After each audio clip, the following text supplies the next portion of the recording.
United States of America, right now, has the strongest, most durable economy in the world. We're in the middle of the longest streak of private sector job creation in history. More than 14 million new jobs, the strongest 2 years of job growth since the 1990s, an unemployment rate cut in half. Our auto industry just had its best year ever. Anyone claiming that America's economy is in decline is peddling fiction. Right. Hey, give him the Nobel Peace Prize on economics, for crying out loud. Joining us now is Stephen Moore, co-founder of the Committee to Unleash Prosperity and, of course, senior fellow with the Heritage Foundation, who was in South Carolina for tonight's GOP debate. Hello, Stephen. Hi, Steve. Great to be with you. I guess I'm one of those people. I'm a fiction peddler. Not that he wants to divide the nation or call anybody names, yeah. but that's exactly what you are. Yeah, when you heard him say that in the State of the Union, I mean, you must have jumped out of your chair.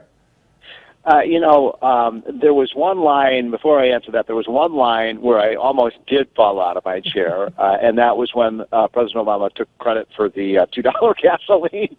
And I think who follows this stuff knows that's a laughable claim. I mean, the reason we have $2 gasoline is not because of Barack Obama, but in spite of him trying, this is a guy who's tried to decapitate that industry. So there were some whoppers in that speech. The other one, by the way, being Steve, when he said, our political system has become so divisive and so polarized. Gee, how did that happen? But look, on the economy, there is some truth to what the president says. I mean, it is absolutely true, Steve. The economy is better today than it was 7 years ago. That's irrefutable.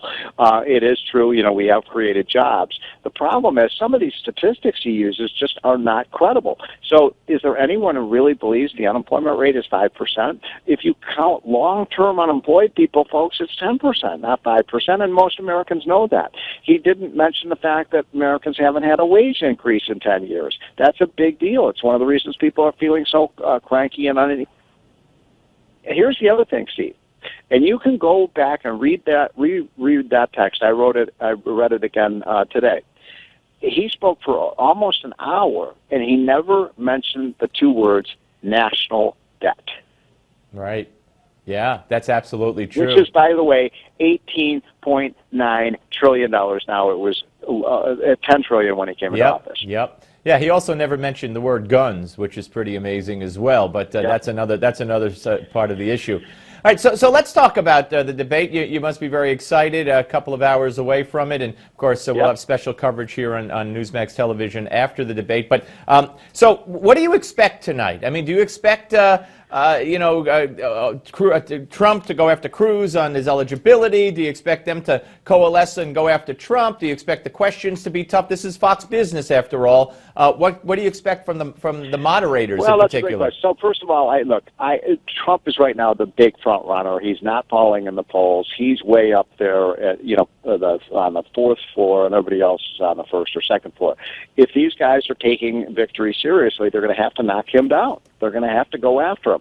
And, what's been happening for the last, couple of months is they keep sniping at each other, and Trump just keeps staying up on this much, much higher plateau than they are. The second thing I would say, I think this is a big debate for the guys in the number 5, 6, and 7 position. And who are they? They are the governors, Steve. They're the governors. So I'm talking about Christie, Bush, and Kasich. And if one of those is going to make a move, they're going to have to make that move really soon because the time is running out. And I'm going to be really curious to see whether one of those three makes a big. Then one of them needs a big debate performance to join the big boy, Trump on the stage. Yeah. And so that's what I'm going to be following most closely. And they haven't been able to do that so far. They haven't. The big story, for the last couple of years has been the talent pool for the Republicans is the governors, and then all of them, Scott Walker and Rick Perry, dropped out. Jindal, they've all fallen out of the race, and I'm sort of surprised about that. Well, let me ask you about a governor who's not in the race, but was talked about certainly as much as Obama was in the wake of the State of the Union, and that's Nikki Haley, the governor of South Carolina. What did you make of her rebuttal attacking Trump? As she later admitted, it was Trump she was attacking. We got 30 seconds. I thought it was low. I thought it was a low blow. Look, I think it's the party. It's one thing for the other contestants to go after Bush, but for the Republican establishment, to go after Trump. But I don't think it's fair, and I don't think it's advisable to take cheap shots at Donald Trump. And I don't agree with him on a lot of things. Right. But he may be the nominee, and they may regret saying these things. Hey, Steve, great to talk to you, sir. Thank you very, very much. Folks, up next, Give Me Five. But first, I want to remind you to join me tonight, 11 p.m. Eastern, for Newsmax TV's full debate coverage immediately following the Republican presidential debate in Charleston, South Carolina. I'll be joined by my colleague J.D. Hayworth, as well as Dick Morris, Michael Reagan, Dennis Michael Lynch, and others. That is coming up only. And these post-debate specials that we've done, I think, have been really entertaining and informative and full of opinion, and that's what it's all about. So 11 p.m. Eastern, only on Newsmax Television.